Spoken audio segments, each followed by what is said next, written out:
మీనా నొప్పులతో బాధపడుతూ ఉంటుంది. బాలు త్వరగా హాస్పిటల్‌కి అయితే తీసుకొని వెళ్తాడు. మీనా నీకేం కాదు, నువ్వు టెన్షన్ పడకు అని చెప్పేసి చెబుతూ ఉంటాడు బాలు. మీనా మాత్రం ఏవండి ఏవండి అని చెప్పేసి గట్టిగా అరుస్తూ ఉంటుంది. ఇంకా బాలు మాత్రం తనకి జాగ్రత్తలు చెప్పుకుంటూ ఇంకా హాస్పిటల్‌కి తీసుకొని వెళ్తాడు. లోపలికైతే ఇంకా మీనాని తీసుకెళ్తారు. ఇక్కడ టెన్షన్ పడుతూ ఉన్న బాలు దగ్గరికి వచ్చేసి డాక్టర్ కంగ్రాచ్యులేషన్స్ మీకు పండంటి ఆడబిడ్డ పుట్టింది అని చెప్పేసి చెబుతూ ఉంటుంది.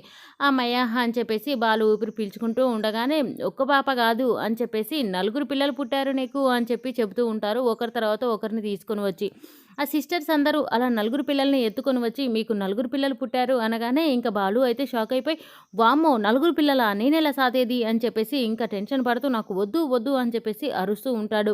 ఇంకా మీకే నలుగురు పుట్టారు అంటే ఈ పూలగంప నలుగురిని కన్నదా అని చెప్పేసి అంటూ ఉంటాడు బాలు. ఇంకా నలుగురు పిల్లల్ని చూసిన బాలుకైతే ఇంకా మింగుడు పడకుండా వామ్మో నేను సాధలేను ఇంతమంది పిల్లల్ని అని చెప్పేసి నాకొద్దు నాకొద్దు మీనా నాకొద్దు మీనా నాకొద్దు అని చెప్పేసి అరుస్తూ ఉంటాడు.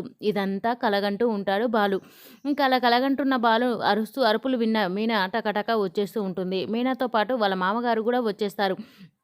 ఒరేయ్! ఏమైందిరా నీకు అనంటే, నాన్న నేను సాధలేను. నా జీతంతో నలుగురు పిల్లల్ని సాధలేను. నువ్వెలా సాధతావు? నీకు పింఛన్ కూడా రావట్లేదు అని చెప్పేసి వాళ్ళ నాన్నని కూడా అంటూ ఉంటాడు. ఒరేయ్! అసలు నీకేమైందిరా? నువ్వేం మాట్లాడుతున్నావు? అని చెప్పేసి అంటూ ఉంటాడు. అవును నాన్న నలుగురు పిల్లల్ని మనం ఎలా సాధతాం చెప్పు? ఈ పూలగంప నలుగురు పిల్లల్ని ఎలా కంటుంది? అని చెప్పేసి అంటూ ఉంటాడు. ఒరేయ్!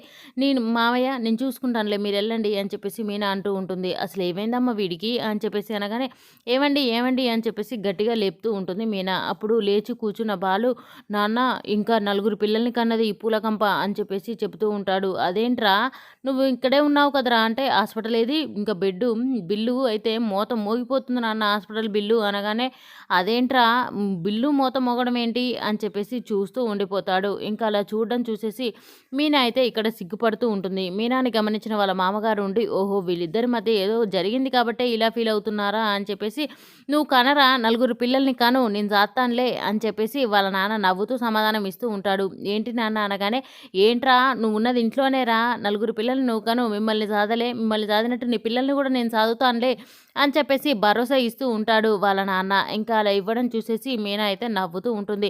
ఏంటి నాన్న మీరు మాట్లాడేది అంటే లేరా లే వెళ్ళవా అనగానే ఎక్కడికి నాన్న అనగానే నలుగురు పిల్లల్ని హాస్పిటల్ నుంచి తీసుకొస్తానికి అనగానే ఇంకా అవునా అని చెప్పేసి ఎటకారంగా చూస్తూ ఉంటాడు బాలు. లేకపోతే వెళ్ళవరా ఇంకా డ్యూటీకి అని చెప్పేసి తిడుతూ ఉండడంతో బాలు లేచి అలా పక్కకు వెళ్ళి సిగ్గుపడుతూ ఇంకా మీనా ఏదో అలా జరిగిపోయింది అనుకోకుండా ఏం అనుకోకు అని చెప్పేసి ఇంకొకసారి ఇలా జరగదులే అని చెప్పేసి సిగ్గుపడుతూ వెనక్కి మళ్ళీ మీనా మొహం చూడలేక పరిగెత్తుకుంటూ వెళ్ళిపోతూ ఉంటాడు బాలు. బాలు అలా వెళ్ళిపోవడం చూసేసి మీనా అయితే చాలా నవ్వుతూ సిగ్గుపడుతూ ఉండిపోతుంది. ఇంకా మీనా అలా ఉండడం చూసేసి బాలు కూడా తను హ్యాపీగా ఫీల్ అవుతూ వెళ్ళిపోతూ ఉంటాడు. ఇంకా అదే సిగ్గుతోని మీనా అయితే కిందికి దిగి వచ్చేస్తూ ఉంటుంది. మరి కింద ప్రభావతితో మీనాకి ఏం జరుగుతుందనేది నెక్స్ట్ చూద్దాం. ఈ వీడియో కనుక మీకు నచ్చినట్లయితే please do subscribe. Thank you for watching friends.